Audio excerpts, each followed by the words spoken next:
Deuteronomy 6. Now that we've gone through the Ten Commandments for the third time, you would think we're all done with rules. But of course, we're not. This entire chapter reminds us that the rules are the rules. And if you break any of them, God will find you and destroy you. Because he loves you. These are the commands, decrees, and laws the Lord your God directed me to teach you to observe in the land that you are crossing the Jordan to possess, so that you, your children, and their children after them may fear the Lord your God as long as you live by keeping all his decrees and commands that I give you, and so that you may enjoy long life. Hear, Israel, and be careful to obey so that it may go well with you, and that you may increase greatly in a land flowing with milk and honey, just as the Lord, the God of your ancestors, promised you.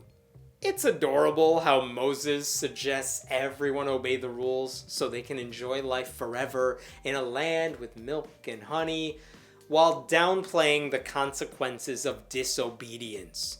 Because it's always easy to say you'll follow the rules, but eventually you start wondering which ones you can bend, and then you wonder which ones you can break. And Moses really doesn't want to tell people what will happen when that day comes. Hear, O Israel, the Lord our God, the Lord is one. Love the Lord your God with all your heart and with all your soul and with all your strength. These commandments that I give you today are to be on your hearts. Impress them on your children. Talk about them when you sit at home and when you walk along the road, when you lie down and when you get up. Tie them as symbols on your hands and bind them on your foreheads. Write them on the door frames of your houses and on your gates. What the hell? We went from teach your kids these rules to don't you dare think about anything but these rules, to get a tattoo, to paint these rules on the outside of your house. They went from giving advice to running a cult real quick. Do you know how creepy it would be if you started dating someone who said, I hope you always think about me when you're home, or walking, or sleeping, or awake, and you write my name on your hands, and on your face, and your front door, and the garage. I mean, you would need to end things quickly. An atheist is nothing more than someone who had the courage to break up with a very obsessive God. And keep in mind, these people didn't have gates to their houses, so we're talking about the gates of the city. God wants people to write his rules on the city's entrances. How's that for a welcome mat? Come on in, spend your tourism dollars, and do the following, or else you're gonna leave as a corpse. When the Lord your God brings you into the land he swore to your fathers, to Abraham, Isaac, and Jacob to give you, a land with large flourishing cities you did not build, houses filled with all kinds of good things you did not provide, wells you did not dig, and vineyards and olive groves you did not plant. Then, when you eat and are satisfied, be careful that you do not forget the Lord, who brought you out of Egypt, out of the land of slavery.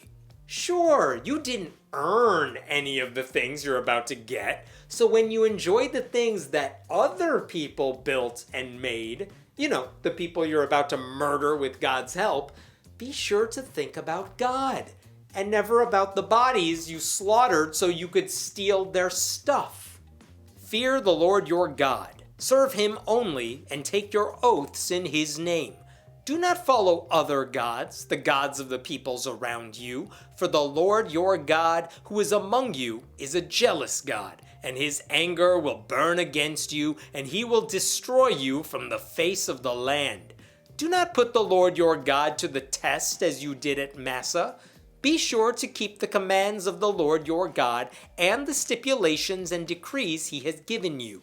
Do what is right and good in the Lord's sight, so that it may go well with you, and you may go in and take over the good land the Lord promised on oath to your ancestors. thrusting out all your enemies before you, as the Lord said. Dude, we get it. Obey the rules. Maybe you're wondering what happened at Massa. That's the place where everyone wanted water, and God told Moses to smite a rock with his rod, and water would come out. And Moses did not follow the instructions perfectly, so now Moses will die. And Moses is now saying, remember what you guys did at Massa? Because Moses still doesn't want anyone blaming him for what happened there. In the future, when your son asks you, what is the meaning of the stipulations, decrees, and laws the Lord our God has commanded you? Tell him, we were slaves of Pharaoh in Egypt, but the Lord brought us out of Egypt with a mighty hand. Before our eyes, the Lord sent signs and wonders, great and terrible, on Egypt and Pharaoh and his whole household.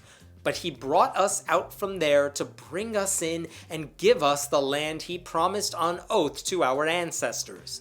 The Lord commanded us to obey all these decrees and to fear the Lord our God, so that we might always prosper and be kept alive, as is the case today. And if we are careful to obey all this law before the Lord our God, as he has commanded us, that will be our righteousness. You know a child would only ask that question if daddy was doing something insane. Like the child wants to do some chores on Sunday and daddy's like, don't move a muscle, it's the Sabbath.